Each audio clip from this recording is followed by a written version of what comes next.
Hey everyone, I'm back, and so is my camera. The Cup Series has concluded its excursion here in Las Vegas. They'll be back in September. And from Homestead, which was a terrible fantasy week, we go to mediocre results from Las Vegas. With Harvick, Logano, and Truex all having mediocre points days. We're talking low to mid 30s. Harvick not being a factor at all, meaning all my lineups grudged him. Then that's just about as good as my lineups can do this week. Nothing super spectacular. Maybe a few tens of points below 200. This holds true in Jackuwarz 1. Honestly, it's quite disappointing seeing only this amount of points from high-profile drivers like Truex and Logano. Feels like I'm wasting uses with them and not taking advantage of, say, Blaney or Byron. Kyle Busch gave me okay points, around as expected for his outings at Las Vegas. Definitely overestimated Brad Keselowski. I thought he would give me a result just like last September. I suppose he backed it up with a second place finish and near maximum stage points. Unlike at Homestead, the branching paths with my bonus picks actually worked. I got some traces of Larson in there, paired with the winning team correct, for up to 15 points there. Waste Elliott did a few points better than Jackuwarz 1, mainly the Ryan Blaney play here. But we're now starting to see setbacks by having Alex Bowman in these lineups, with his flat tire in the closing laps of the race. Now here's the big surpriser of the week. For starters, we got Keselowski in this lineup. Truex and Logano rounding out the lineup, alright. Even Ricky Stenhouse with that 11th place finish still gave me a decent amount of points. But what really set this lineup above the rest last week, definitely the bonus picks. Got every single one of them right except for the top forward. That is definitely a sight to behold, and 240 points gives me a good 1108th overall. In no Chevy, however, it's just bad results from too many mediocre results from the likes of DiBenedetto, McDowell, and Buescher. Same goes for the slightly above average results from Truex and Logano also. Keselowski's the top forward is nice, still not good enough for more than 140. Jackuwarz World Network, much better here. Real difference is 4 more points from William Byron over Kyle Busch. And instead of getting the Kyle Larson pick right, we got the Chevrolet pick right instead. To sum up the top 5 drivers with the most points, you got Brad Keselowski with 54, with his second place finish with a total of 19 stage points. Kyle Larson 4 points behind him, with his wins in the final stage and stage 2. Denny Hamlin, if you know what you're doing with saving your uses, and actually played him this week at Vegas, he would have given you 48 points. Fourth most is Ryan Blaney with 46, 14 of those being stage points, with a 5th place finish. And then rounding out the top 5 drivers with the most points, William Byron with 40, with 11 stage points, finishing in 8th. And then for a bonus, 1 point right behind Byron is Christopher Bell with 39. He would also give you a decent amount of stage points at 9, and finishing just ahead of Byron in 7th. And now for my driver insight for this March's Phoenix race. On pole for this Sunday's race is Brad Keselowski. In the last 2 Phoenix races, he's won both stage 2s, and this is a track that Keselowski has been progressively getting better at. He took a 19th place finish from March of 2019. Then in those next 3 races, he's turned them into top 11 finishes. Perhaps with the racing package being it so that way Phoenix is more of a short track like Richmond, that seems to play in Keselowski's favor a lot better. And personally, I like the idea of Keselowski winning at Phoenix. Starting on pole definitely gives you a big advantage in that, plus the number 1 pit stall. Jackuwarz 1, I've yet to play Keselowski, so at this point it's definitely a must play for me in that lineup. However, if you're at a point where you've expended all of your Keselowski plays in all of the previous races, you could try and bypass Keselowski for this race in that worst case scenario. But at most, he should be somewhere in your lineup, whether it be in the starters or in the bonus picks. On the outside row is Kyle Larson, winner of last week, and in the last 4 races he was a part of, he has finished inside the top 7. And before looking at those stats, I was actually considering not having Larson as a mandatory play here, but I suppose Larson is way too good to pass up here. If you have yet to use your 3rd start with Larson, definitely deploy it here. If you're like me at 7, you can try and pass him up, at most have him in your top Chevy pick, and sprinkle in some Chevy and Hendrick picks. I also have the same exact story with Denny Hamlin starting in 3rd. His numbers at Phoenix are also really great. Just take away the incident he had with Ryan Blaney in last year's race, and the one in November of 2017 with Chase Elliott. Then you're looking at no finishes outside the top 15 since March of 2015. And like I said with Larson, at 7 uses, see if you can save Hamlin and instead stack him in the bonus picks. 8 or more, definitely play him. Chase Elliott is starting in 6th. He's the winner of last November's race here. He's made sure to earn some stage points in every single Phoenix race. Elliot's results have been very similar to Las Vegas. He's been topsy-turvy here and there.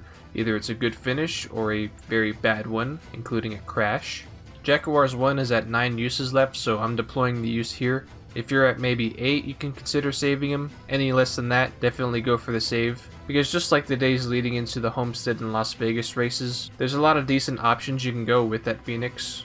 In 7th is Kyle Busch. He easily has the highest average finish at Phoenix with a 3.33. Besides the 11th place finish, he has had a top 7 streak dating all the way back to the November race in 2015. He has 2 wins in the stage era racing in Phoenix in November of 2018 and then March of 2019. And like Elliott, has made sure to score at least some stage points in every single Phoenix race since that began in 2017. But the amount is significantly higher than Elliott. Phoenix is definitely one of Busch's better tracks. At any number of uses, I would very much consider playing Busch here. In terms of bonus picks, you could probably get the 15 points with Kyle Busch if you have him in the race winner pick. And last November, he was the driver with the second most stage points. Right behind this next driver, Ryan Blaney, starting 8th. His numbers at Phoenix are respectable, so long as he can get to the finish. Last March's race, he had an incident with Denny Hamlin and relegated to a DNF in 37th. Last November, he had the most stage points with 12, a pair of third place finishes in both 2019 races, with an added 10 stage points for each race. In terms of starting him, it really comes down to more of, can he trust Blaney? Is he consistent at this point in the season? More so that than uses. Unlike drivers such as Elliott, Harvick, Truex, Logano, Hamlin, and just now Larson, you really don't have to worry too much about running out of Blaney plays. Just take it week to week with Blaney. And looking at this week and the 2 weeks after that, your best chances at getting a Blaney play in the next 3 weeks, it's definitely at Phoenix. I'll take that over at Atlanta or the Bristol Dirt Race. Blaney's Penske teammate Joey Logano is starting behind him in 9th. He's the winner of last March's race and rounded out the top 3 in the race last November. Similar to Keselowski, Logano's numbers at Phoenix have been progressively getting better, and just like Hamlin and Larson, it really comes down to usages. But I think you could be more safe with expending your 4th Logano pick already, considering you can sit him out at Atlanta and the Bristol Dirt Race. But looking after the week break, there's going to be tracks like Martinsville and Richmond that you want to have him reserved for. So at 8 or more uses, definitely go for Logano here. 7 or any less than that, stash in the bonus picks.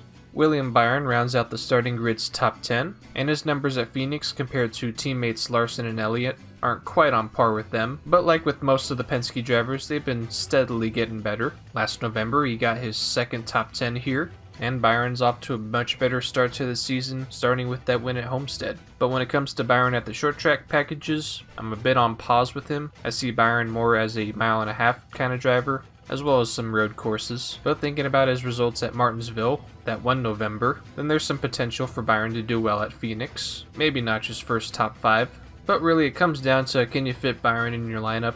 It's not much of a usage problem with him. I still feel you'll find yourself with plenty of Byron uses before the next race at Daytona. At least that's how I'm seeing it. Kurt Busch is in 12th. And similar to Byron, he's been putting up big numbers in 2021. Even well before Phoenix has been using the short track package, Kurt Busch has been taking a liking to Phoenix, with 5 top 12s in the last 6 races. And at any uses, I'd definitely consider Kurt Busch. And if you're looking at saving plays for say Logano, Larson, or Hamlin, he's definitely a driver that can fit that mold. If we're looking at wacky winners to continue 2021, Busch is a good idea for that. Starting mid-pack is Kevin Harvick in 18th. Due to his lackluster results in Las Vegas, that's how he's starting way back there, which I don't think that's going to stop his top 13 streak. It spans 18 races dating way back to the first race here in 2012. I don't think there's any shortage of documentation that Phoenix is one of Harvick's best tracks. From 2013 to 2015, he's won 4 straight races here, and in last March's race, 2nd place with 19 stage points. That's more than you can ask from him. And for Jackuwarz 1, this would be my 2nd play with Harvick. Now to give you one of my sleeper picks for this week, it's Ryan Newman starting in 19th.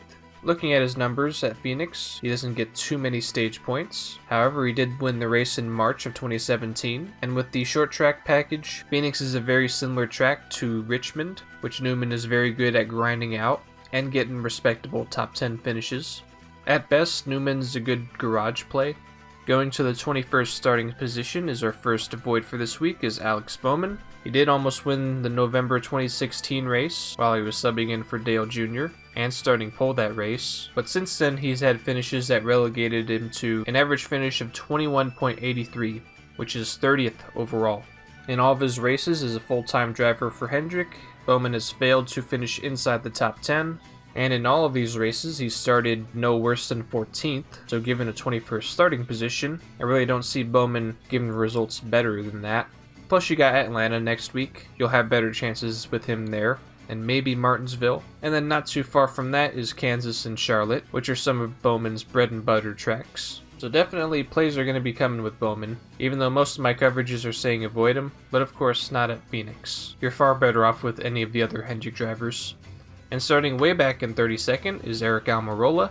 He could be a blind spot pick if it wasn't for his starting position. Like Ryan Newman, stack the rest of your lineup with stud drivers and give yourself the likelihood scenario that he doesn't leave your garage.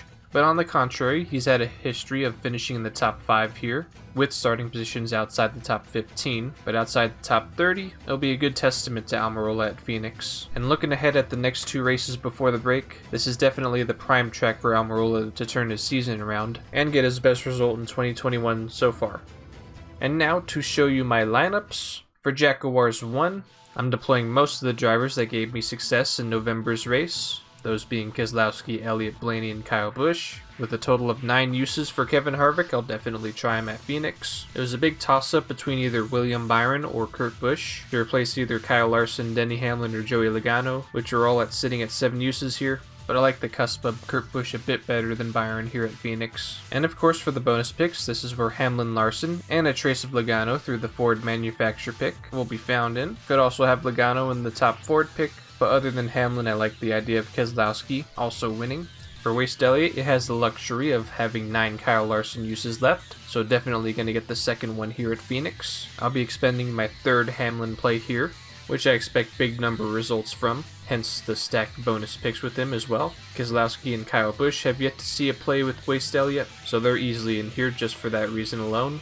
For Pick Stenhouse, I like the idea of Ricky doing good here too. He's starting 11th, and I'll stash him in the garage there. And even though I'm down to 7 uses for Hamlin for this lineup, I do have my reason. Being that I have to use 10 uses for Ricky Stenhouse Jr., it actually frees up the play numbers for the rest of my drivers, including the big names. So I honestly feel with Pick Stenhouse, I don't have to save too much for this lineup. Not as much for a normal lineup. I think I have an extra week of room to get in big name plays. Hence, I think I'm okay with using up my 4th Hamlin play this week. This is also the lineup that gives the idea that Kurt Busch can win at Phoenix for the first time since 2005. Still, I'll leave some room for Joe Gibbs winning instead, through either Denny Hamlin or Kyle Busch. No Chevy will have a typical blend of Penske and Gibbs, sprinkled with some deep field plays with Ryan Newman and Eric Almirola. And then for Jackuwarz World Network, just like with every other lineup compared to Jackuwarz 1, maybe one change in the starters, and then the bonus picks. Since I only used Larson twice, I'll get his 3rd play here. For the top Ford, I have Joey Logano instead of Brad Keselowski.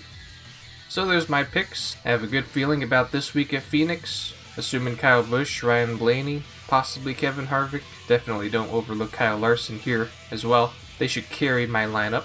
And maybe my strategy of having Denny Hamlin in just my bonus picks, it could pay off, so long as he wins the race, of course. Enjoy the race at Phoenix this week. I'll catch you next time.